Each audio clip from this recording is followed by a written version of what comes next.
that there was compelling evidence. I thought that the prosecution had done a significant and outstanding job, and I thought the defense was very weak. There really was no case there.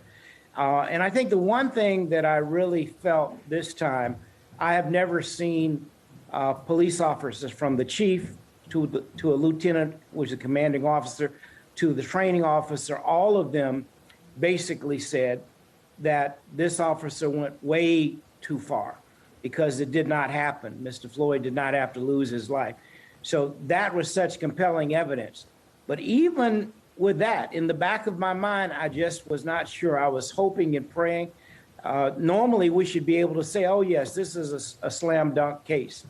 But you can never say that as it relates to historical activities of police in relationship to being on trial for killing Black people. That just has never been the case in our country that I am aware of. So given that history, how significant do you think this verdict will be in terms of race relations in America, racism in America? Well, I think it is a start. You know, unfortunately, these killings continue to take place.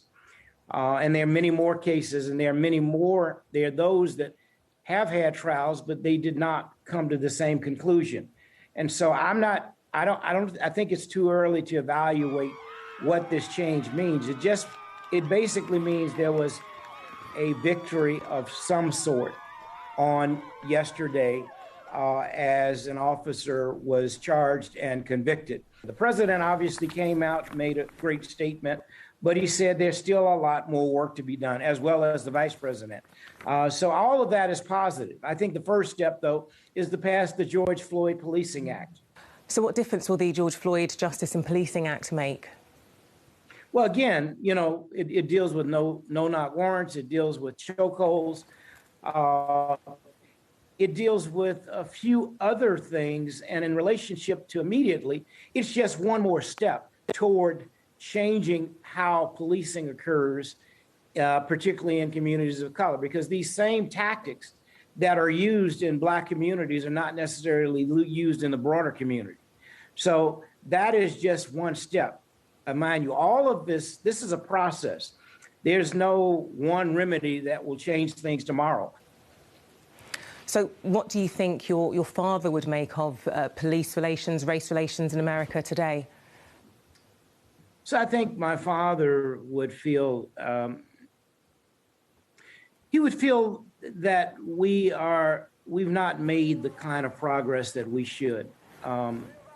And it's been 53 years since his assassination.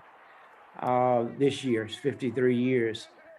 I think he'd be greatly disappointed in our system of justice and how it still, after 53 years, does not work for the Black and brown community.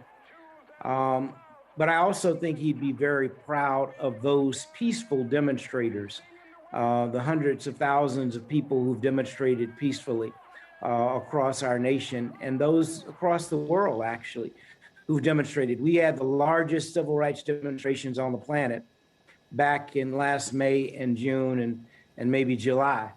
Well, we had demonstrations here in the United States in every state. We had demonstrations, you know, all over Europe. We had demonstrations in Australia, on the African continent, in South America, and in Canada. So just about every continent, there were demonstrations.